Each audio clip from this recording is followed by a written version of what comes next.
தமிழ்நாடு முழுவதும் 1,60,60,000 பேர் மக்கள் கணக்கெடுப்பு பணியில் ஈடுபட்டுள்ளதாக மக்கள் தொகை கணக்கெடுப்பு இயக்குநர் சுந்தரேஷ் பாபு கூறியுள்ளார். தேனி மாவட்ட ஆட்சியர் அலுவலக கூட்டரங்கில் மக்கள் தொகை கணக்கெடுப்பு 2027 முதற்கட்ட பணியாக சுய கணக்கெடுப்பு மேற்கொள்வது தொடர்பான ஆய்வுக் கூட்டம் நடைபெற்றது. மக்கள் தொகை கணக்கெடுப்பு இயக்குநர் எம் சுந்தரேஷ் பாபு தலைமையில் மாவட்ட ஆட்சியர் வைத்தியநாதன் முன்னிலையில் நடந்த ஆய்வுக் கூட்டத்தில் மக்கள் தொகை கணக்கெடுப்பு அலுவலர்கள் பங்கேற்றனர். பின்னர் செய்தியாளர்களிடம் பேசிய சுந்தரேஷ் பாபு, சுய கணக்கெடுப்பு வசதி முதல் முறையாக அறிமுகம் செய்யப்பட்டுள்ளதால் பொதுமக்கள் தாமாகவே முன்வந்து இந்த வசதியை பயன்படுத்தி தங்கள் விவரங்களை பதிவு செய்ய வேண்டும் என கேட்டுக்கொண்டார். இதன் மூலமா மக்களுக்கு நம்ம இருக்கிற வேண்டுகோள் என்னன்னா, முதல்ல சுய கணக்கெடுப்பு வசதியை பயன்படுத்தி முடிந்த அளவுக்கு தங்களை பற்றின விவரங்களை தாமாகவே பதிவு செய்யணும்னு முதல் வேண்டுகோள். இரண்டாம் வேண்டுகோள் கணக்கெடுப்பாளர்கள், மக்கள் தொகை கணக்கெடுப்பாளர்கள் உங்களுடைய வீட்டுக்கு வரும் பொழுது அவங்களுக்கு சரியான மற்றும் முழுமையான தகவல்களை வழங்கி முழுமையான ஒத்துழைப்பை நல்குமாறு இதன் மூலம் வேண்டுகோள் விடுக்கிறேன். நீட் தேர்வை ரத்து செய்ய கோரி தலைமை செயலகம் முன்பு போராட்டத்தில் ஈடுபட்டு கைதான ராப் பாடகர் அறிவு முதலமைச்சர் விஜயை சந்தித்து பேசினார். நீட் குளறுபடிகளை எதிர்த்து சிஜேபி சார்பாக டெல்லியில் உண்ணாவிரத போராட்டத்தில் பல்வேறு இளைஞர்கள் ஈடுபட்டனர். பேரணியின் போது காவல்துறையினர் தடியடி நடத்தியும் கண்ணீர் புகை கொண்டு வீசியும் இளைஞர்களை கட்டுப்படுத்தினர். தொடர்ந்து நீட் தேர்வை ரத்து செய்ய கோரி சென்னை தலைமைச் செயலகம் முன்பாக கோஷமிட்ட ராப் பாடகர் அறிவு குண்டுக்கட்டாக கைது செய்யப்பட்டார். இதையடுத்து போலீசாரை ராப் பாடகர் அறிவரை முதலமைச்சர் விஜயிடம் அழைத்து சென்றனர். அப்போது மாணவர்களை அடிப்பது ஜனநாயகத்திற்கு விரோதமானது என ராப் பாடகர் அறிவு பேட்டியளித்தார். தொடர்ந்து இருவரும் பேசியதாக தகவல் வெளியாகி உள்ளது. இதையடுத்து பாடகர் அறிவை அமைச்சர் ஆதவ் அர்ஜுனா காரில் ஏற்றி வழியனுப்பி வைத்தார். நீட் போராட்டம் தொடர்பாக திருக்குறள் அறிவு கைது செய்யப்பட்ட சம்பவத்திற்கு எதிர்க்கட்சித் தலைவர் உதயநிதி ஸ்டாலின் கண்டனம் தெரிவித்துள்ளார். இது தொடர்பாக தனது எக்ஸ் தளத்தில் திருக்குறள் அறிவின் குரல் தமிழ்நாடு மட்டுமல்லாது இந்தியா முழுவதும் உள்ள லட்சக்கணக்கான மக்களின் உணர்வுகளை பிரதிபலிப்பதாக கூறியுள்ளார். டெல்லி இளைஞர்களுக்கு ஆதரவாக களமிறங்க திட்டமிட்டுள்ள தமிழ்நாடு இளைஞர்களுக்கு அறிவு கைது கவலை அளிப்பதாக உதயநிதி குறிப்பிட்டுள்ளார். முரண்பாடு நிறைந்தது மட்டுமின்றி மிகப்பெரிய மோசடியாகவும் நீட் தேர்வு மாறியுள்ளதாகவும் அவர் கூறியுள்ளார். நீட் தேர்வுக்கு எதிராக எழுப்பப்படும் குரல்கள் ஒடுக்கப்படக்கூடாது, அவை கேட்கப்பட வேண்டும் எனவும் உதயநிதி ஸ்டாலின் வலியுறுத்தியுள்ளார். நீட் தேர்வு அறவே கூடாது என்பதுதான் தங்களின் உறுதியான நிலைப்பாடு என தவிக விங் தெரிவித்துள்ளது. இது குறித்து தனது எக்ஸ் தள பதிவில், ஓட்டுக்காக நாங்கள் நீட்டை நீக்குவோம் என்று மக்களை ஏமாற்றும் மோசடி அரசியல் வேளையில் தவிக ஒருபோதும் ஈடுபடாது என்று குறிப்பிட்டுள்ளது. கல்வியை மாநில பட்டியலுக்கு மாற்றுவதில் சட்ட நடைமுறை சிக்கல்கள் இருக்குமெனில் அவற்றை நிவர்த்தி செய்ய வேண்டும் எனவும் கூறியுள்ளது. தொடர்ந்து அவதூறு பரப்பினால் அவதூறு கழகத்தின் பழைய அரசியல் மோசடி வரலாறுகளை அம்பலப்படுத்தும் சூழல் உருவாகும் என எச்சரித்துள்ளது.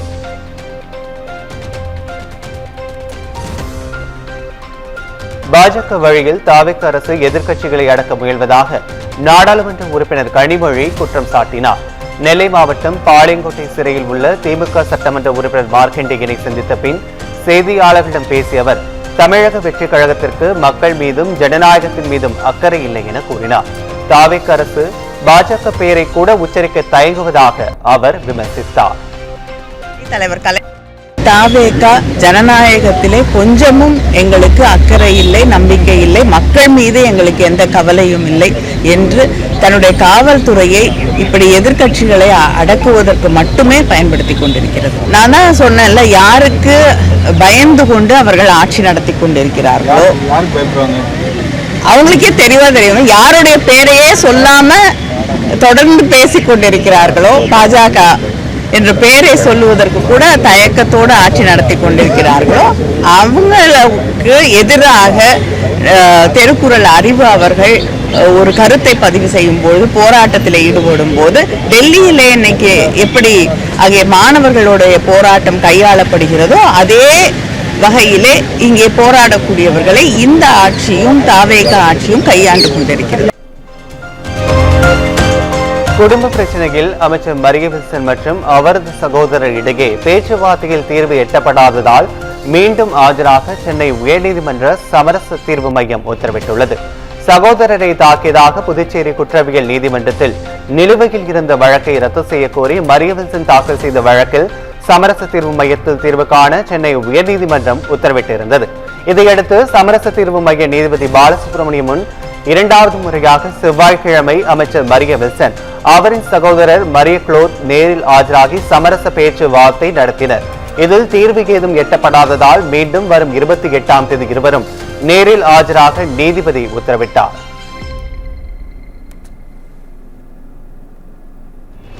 முதலமைச்சர் விஜய் நடித்துள்ள ஜனநாயகன் படத்தை பார்க்க லீவு கேட்கவில்லை என மதுவிலக்குத்துறை அமைச்சர் விக்னேஷ் விளக்கம் அளித்துள்ளார். கோவை மாவட்டம் பொள்ளாச்சி அருகே கிணத்துக்கடவு சட்டமன்ற அலுவலகத்திற்கு அமைச்சர் விக்னேஷ் வருகை தந்தார். பின்னர் செய்தியாளர்களை சந்தித்த அவர் தமிழகத்தில் அரசு மதுபான கடைகள் தனியார்மயமாக்கும் திட்டமும் விவாதத்தில் உள்ளதாக கூறினார்.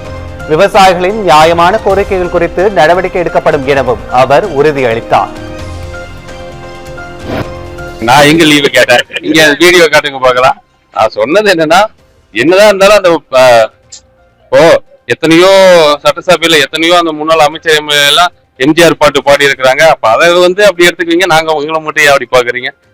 எங்களுக்குன்னு ஒரு தனி உள்ளுக்குள்ள ஒரு உணர்வு இருக்கும்ல. என் தளபதி எனக்கு என்னைக்குமே தளபதி தான். காவிரி அணைகளில் நீர் இறப்பு உயர்ந்துள்ள நிலையில் தமிழ்நாட்டிற்கு வர வேண்டிய நீரை கேட்டு பெற காவிரி மேலாண்மை ஆணைய கூட்டத்தில் வலியுறுத்துமாறு பாமக தலைவர் அன்புமணி வலியுறுத்தியுள்ளார். இது தொடர்பாக தனது எக்ஸலத்தில் கிருஷ்ணராஜர் சாகர், கபினி, ஹாரங்கி, ஹேமாவதி ஆகிய அணைகளில் நீர் இருப்பு இன்று பிற்பகல் நிலவரப்படி 60 TMC ஆக உயர்ந்துள்ளதாக கூறியுள்ளார். கர்நாடக அணைகளில் 50 விழுக்காட்டிற்கும் கூடுதலாக தண்ணீர் இருந்தும் கூட காவிரியில் தண்ணீர் திறக்க கர்நாடக அரசு மறுப்பது மனிதநேயமற்றது என தெரிவித்துள்ளார். இதனையும் காவிரி பாசன மாவட்டங்களில் குறுவை பயிர்கள் நிலையையும் கருத்தில் கொண்டு காவிரி மேலாண்மை ஆணைய கூட்டத்தில் தாவேக அரசு தண்ணீரை கேட்டு பெற வேண்டும் என கோரியுள்ளார்.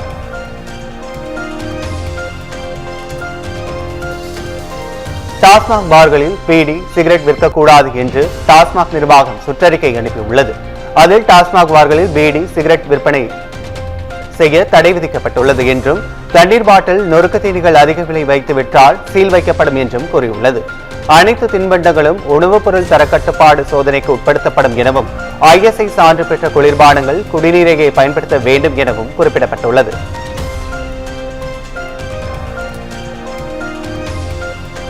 தேயிலை தொழிலாளர்களின் வாழ்வாதாரத்தை உயர்த்த நடவடிக்கை எடுக்கப்படும் என சிறு குறு மற்றும் நடுத்தர தொழில் நிறுவனங்கள் துறை அமைச்சர் மதன் ராஜா தெரிவித்துள்ளார். நீலகிரி மாவட்டம் குன்னூரில் உள்ள இன்கோ தேயிலை தொழிற்சாலையில் ஆய்வுக் கூட்டம் நடைபெற்றது. கூட்டத்திற்கு பிறகு செய்தியாளர்களை சந்தித்த அமைச்சர் மதன் ராஜா தேயிலை உற்பத்தி அதிகரிக்கும் வகையில் சில திட்டங்களை கொண்டு வருவதாக கூறினார். மூலமா இங்க இருக்கக்கூடிய தேயிலை தொழிலாளர்களுக்கு அவங்களோட வாழ்வாதாரத்தை உயர்த்தணும், அவங்களோட இதை மேம்படுத்தணும், அவங்களோட வாழ்வாதாரம் உயரணும். ஸோ அது போக தேயிலையோட அவங்க கொடுக்கக்கூடிய அந்த அளவு, அதாவது ப்ரொடக்ஷன் லெவலை இம்ப்ரூவ்மெண்ட் பண்ணுறதுக்கு ஸோ அதுக்கான வழிமுறைகள் என்னென்ன பண்ணணும் அப்படிங்கிற விஷயத்தை தான் நம்ம டிஸ்கஸ். பரந்தூர் விமான நிலையத்திற்கான மாற்று இடத்தை தமிழ்நாடு அரசு தற்போது வரை கோரவில்லை என மத்திய அரசு அறிவித்துள்ளது.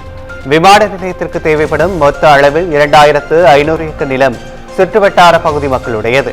விமான நிலையம் தொடர்பாக திமுக MP வில்சன் எழுப்பிய கேள்விக்கு பதிலளித்த இணையமைச்சர் முரளிதர் மேகூல் விமான நிலையத்தை இடமாற்றம் செய்யுமாறு மாநில அரசு கோரிக்கை விடுக்கவில்லை என எழுத்துப்பூர்வ பதிலளித்தார். புதிய விமான நிலையத்திற்கு தமிழ்நாடு தொழிற்கல்விக் கழகத்திற்கு சிவில் விமான போக்குவரத்து அமைச்சகம் 2025 ஏப்ரல் 7 வரை கொள்கை ரீதியான ஒப்புதலை வழங்கியதாக அவர் கூறியுள்ளார். திட்டத்தின் முதற்கட்டத்திற்கான மதிப்பிடப்பட்ட செலவு 10,500 கோடி ரூபாய் எனவும் தெரிவிக்கப்பட்டது.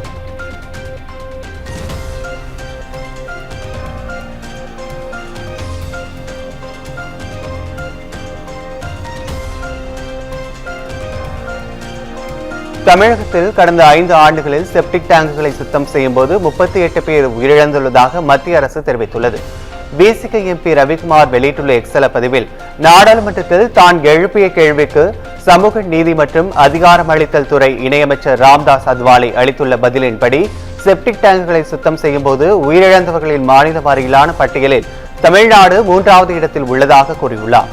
கடந்த 5 ஆண்டுகளில் இந்தியா முழுவதும் 332 பேர் உயிரிழந்துள்ளதாகவும் மகாராஷ்டிராவில் அதிகபட்சமாக 58 பேரும், ஹரியானாவில் 47 பேரும், மூன்றாவதாக தமிழகத்தில் 38 பேர் உயிரிழந்துள்ளதாக குறிப்பிட்டுள்ளார். செப்டிக் டேங்குகளை சுத்தம் செய்யும் போது உயிரிழக்கும் கொடுமையை இல்லாமல் ஒழிக்க தமிழ்நாடு அரசு நடவடிக்கை எடுக்க வேண்டும் என்றும் ரவிக்குமார் எம்பி வலியுறுத்தியுள்ளார்.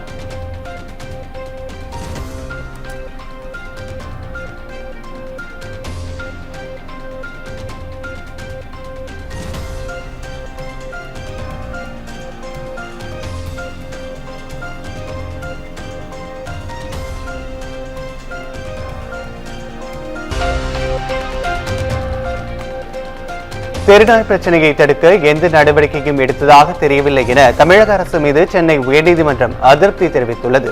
இது தொடர்பான வழக்கு தலைமை நீதிபதி ஏசிய தர்மாதிகாரி நீதிபதி ஜி அலுவலகன் அமர்வில் மீண்டும் விசாரணைக்கு வந்தது. அப்போது அறிக்கை தாக்கல் செய்ய 1 வார கால அவகாசம் வேண்டும் என தமிழக அரசு தரப்பில் கோரிக்கை விடுக்கப்பட்டது. இதனை ஏற்று விசாரணையை வரும் 30ஆம் தேதிக்கு தள்ளி வைத்த நீதிபதிகள் உச்சநீதிமன்ற உத்தரவின்படி மாதந்தோறும் அறிக்கை அளிக்க வேண்டும் என கூறினர். தெருநாய் தொல்லையை கட்டுப்படுத்த என்ன நடவடிக்கை எடுக்கப்பட்டது என கேள்வி எழுப்பிய நீதிபதிகள் அரசின் அறிக்கையில் வேண்டுமானால் நடவடிக்கை குறித்த விவரங்கள் இருக்கலாம், ஆனால் நேரில் எதுவும் தெரியவில்லை என தெரிவித்தனர்.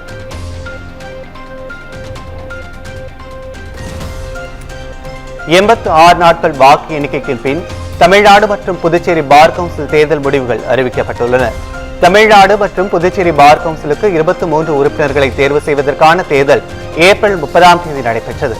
சென்னையில் உள்ள பார் கவுன்சில் தலைமை அலுவலகத்தில் மே முதல் வாரம் வாக்கு எண்ணிக்கை தொடங்கியது. முன்னுரிமை வாக்குகள் அடிப்படையில் முதலில் 3001 வாக்குகள் பெறும் நபர் வெற்றி பெற்றதாக அறிவிக்கப்படுவார்கள்.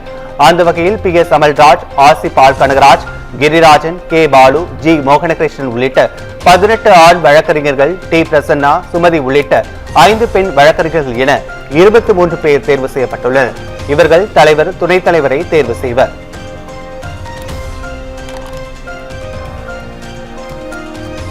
மலேசியாவிலிருந்து விமானம் மூலம் 4 கோடி ரூபாய் மதிப்பிலான 4 கிலோ கஞ்சாவை கடத்தி வந்த இளைஞர் கைது செய்யப்பட்டுள்ளார். கோலாலம்பூரில் இருந்து வரும் விமானத்தில் போதைப் பொருள் கடத்தி கொண்டு வரப்படுவதாக சென்னை விமான நிலைய சுங்கத்துறை நுண்ணறிவு அதிகாரிகளுக்கு ரகசிய தகவல் கிடைத்தது. இதையடுத்து சுங்கத்துறை நுண்ணறிவு பிரிவு அதிகாரிகள் தீவிர கண்காணிப்பில் ஈடுபட்டுக் கொண்டிருந்தனர். அப்போது சுற்றுலா விசாவில் மலேசியா சென்று திரும்பிய இளைஞரின் உடைமைகளை சோதனை செய்தபோது பதப்படுத்தப்பட்ட உயர் ரக கஞ்சா 4 கிலோ 76 கிராம் மறைத்து வைக்கப்பட்டிருப்பதை கண்டுபிடித்தனர். இதையடுத்து அந்த இளைஞர் கைது செய்யப்பட்டார்.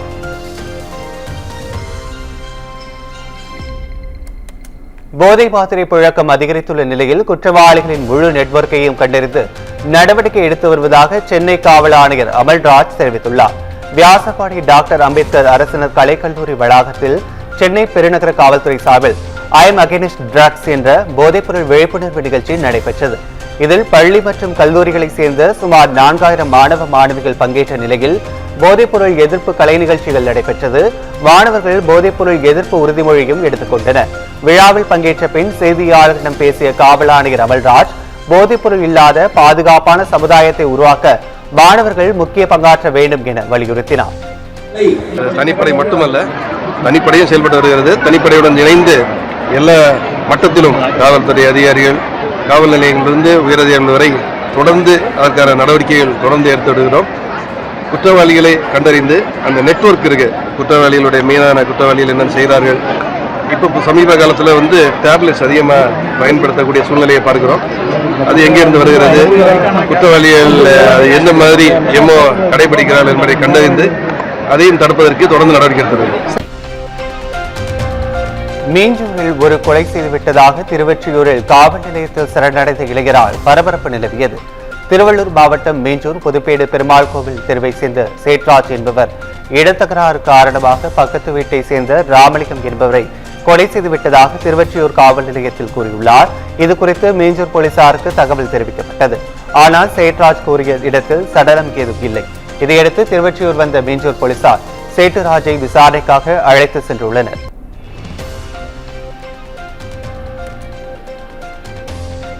தேனி மாவட்டம் தேவதானப்பட்டி அரசு ஆரம்ப சுகாதார நிலையத்தில் கர்ப்பிணிகளுக்கு காலாவதியான குளுக்கோஸ் வழங்கப்பட்ட சம்பவம் அதிர்ச்சியை ஏற்படுத்தியுள்ளது. செவ்வாய்க்கிழமை அன்று தேவதானப்பட்டி அரசு வட்டார ஆரம்ப சுகாதார நிலையத்தில் கர்ப்பிணிகளுக்கு குளுக்கோஸ் பவுடர் வழங்கப்பட்டுள்ளது. இதில் 3 கர்ப்பிணிகளுக்கு காலாவதியான குளுக்கோஸ் வழங்கப்பட்டது தெரியவந்தது. உடனடியாக அவை திரும்ப பெறப்பட்ட நிலையில் கர்ப்பிணிகளுடன் வந்தவர்கள் மருத்துவர் மற்றும் மருத்துவமனை ஊழியர்களிடம் வாக்குவாதத்தில் ஈடுபட்டனர்.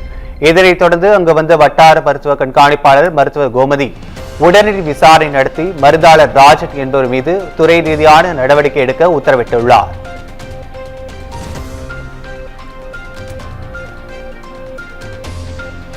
சென்னை மாதவரத்தில் 6 மணி நேரம் நீடித்த மின்வெட்டால் ஆத்திரமடைந்த தொழிலாளர்கள் சாலை மறியலில் ஈடுபட்டனர்.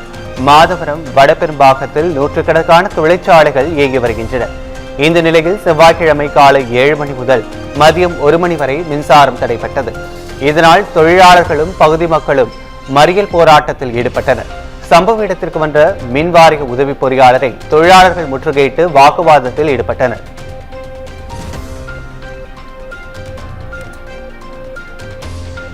பழனி மடுநிலம் தொடர்பான வழக்கில் வெள்ளத்துறை என்பவர் முன்ஜாமீன் கோரி தாக்கல் செய்த மனுவில் எதிர்மனுதாரராக சிபிசிஐடி போலீசாரை சேர்க்க உயர்நீதிமன்ற மதுரை அமர்வு உத்தரவிட்டுள்ளது.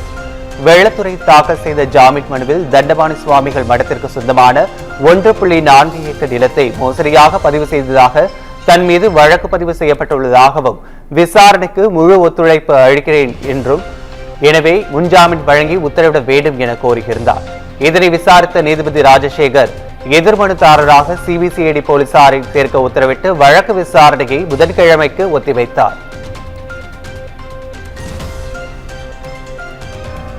பழனி கோவில் நிலமோசடி விவகாரத்தில் சிபிஐ விசாரணை தேவை என நீதிமன்றத்தை நாட உள்ளதாக இந்து தமிழர் கட்சியின் நிறுவன தலைவர் ராம ரவிக்குமார் தெரிவித்துள்ளார். திண்டுக்கல் மாவட்டம் பழனியில் செய்தியாளர்களை சந்தித்த அவர் முருகப்பெருமானின் திருக்கோவில் மற்றும் மடத்தின் சொத்துக்கள் எதுவாக இருந்தாலும் அவற்றை மீட்டு மீண்டும் கோவில் நிர்வாகத்திடம் ஒப்படைக்கும் வரை எங்கள் போராட்டம் தொடரும் என்றும் அவர் தெரிவித்தார். தப்பு செஞ்சவன் தண்டனை அனுபவிக்கிற செய்தியோடு பழனி ஆண்டவனுடைய சொத்துக்கள் இந்த கோவில் சார்ந்து இல்ல கோவில் தர்மங்கள் சார்ந்து எந்த மடத்தினுடைய சொத்துக்களாக இருந்தாலும் சரி, அது எந்த இடத்தில் இருந்தாலும் சரி, ஒட்டுமொத்தமாக அதெல்லாம் ஆராய்ச்சி செஞ்சு ஆக்கிரமிப்புகள் இருந்தால் அதை எடுத்து ஆக்கிரமிப்பாளர்கள் யாராக இருந்தாலும் அது அரசியல்வாதியா இருக்கலாம், பணபலம் கொண்டவனா இருக்கலாம், கல்வி சம்பந்தப்பட்டவனா இருக்கலாம், யாராக இருந்தாலும் அந்த இடங்களை எல்லாம் ஆய்வு செய்து கோயில் நிர்வாகத்திற்கு கொண்டு வர வேண்டும் என்ற வேண்டுகோளை இன்றைய தினத்தில் நான் பதிவு செய்கிறேன்.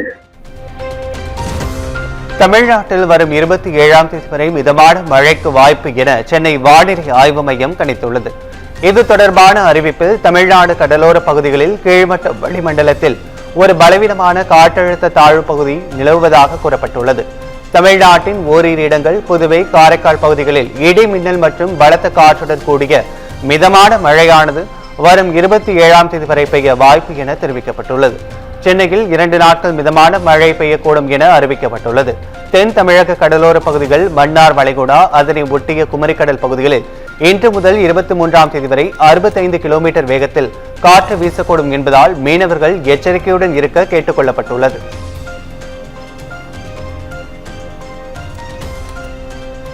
தஞ்சை மாவட்டம் பாபநாசம் வட்டத்தை சுற்றியுள்ள நேரடி நெல் கொள்முதல் நிலையங்களில் சாக்குகள் தட்டுப்பாட்டால் விவசாயிகள் நெல்லை சாலையிலும் வயல்வெளிகளிலும் கொட்டி வைக்கும் அவலம் நிலவுகிறது. அறுவடை செய்த நெல் மணிகளை நேரடி நெல் கொள்முதல் நிலையங்களுக்கு கொண்டு வந்தும் சாக்குகள் இல்லாததால் கொள்முதல் செய்வதில் தாமதம் ஏற்பட்டுள்ளது. இதனால் நெல்லை அந்த பகுதியிலேயே கொட்டி வைத்து விவசாயிகள் நாள் கணக்கில் காத்து கிடக்கின்றனர். மழை பெய்து பாதிப்பு ஏற்படுவதற்குள் தேங்கி கிடக்கும் நெல்களை உடனடியாக கொள்முதல் செய்ய தமிழக அரசு நடவடிக்கை எடுக்க வேண்டும் என விவசாயிகள் கோரிக்கை விடுத்துள்ளனர்.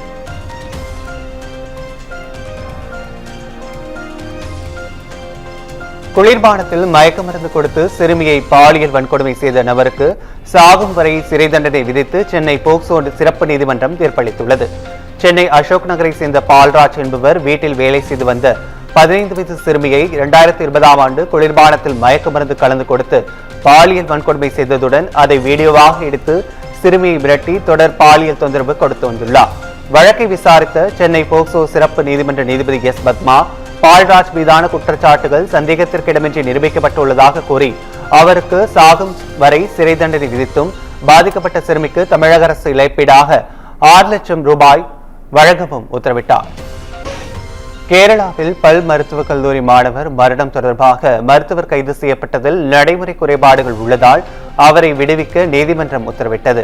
கண்ணூர் மாவட்டம் அஞ்சரைக்கண்டி பல் மருத்துவக் கல்லூரி 1ஆம் ஆண்டு மாணவர் நிதின் ராஜ் மரண வழக்கில் முதல் குற்றவாளியாக மருத்துவர் M.K. ராமின் பெயர் இடம்பெற்றிருந்தது. பல வாரங்களாக தலைமறைவாக இருந்த அவர் கர்நாடக மாநிலத்தில் கைது செய்யப்பட்டார். ஆனால் கைது நடவடிக்கையில் நடைமுறை குறைபாடுகள் இருப்பதாக கூறி தலைச்சேரி முதன்மை மாவட்ட அமர்வு நீதிமன்றம் அவரை விடுவிக்க உத்தரவிட்டது. இருப்பினும் நீதிமன்ற வளாகத்தை விட்டு வெளியில் வந்தவுடன் ராமை குற்றப்பிரிவினர் மீண்டும் கைது செய்துள்ளதாக கூறப்படுகிறது.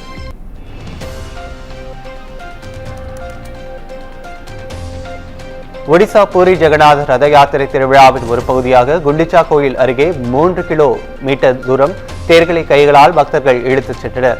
புகழ்பெற்ற ஜெகநாதர் கோயிலில் நடைபெறும் வருடாந்திர ரத யாத்திரையின் போது மூலவர்களான ஜெகநாதர், பலராமர் மற்றும் சுபத்ரா ஆகியோரின் பிரம்மாண்டமான தேர்களை லட்சக்கணக்கான பக்தர்கள் இழுத்து செல்வது வழக்கம்.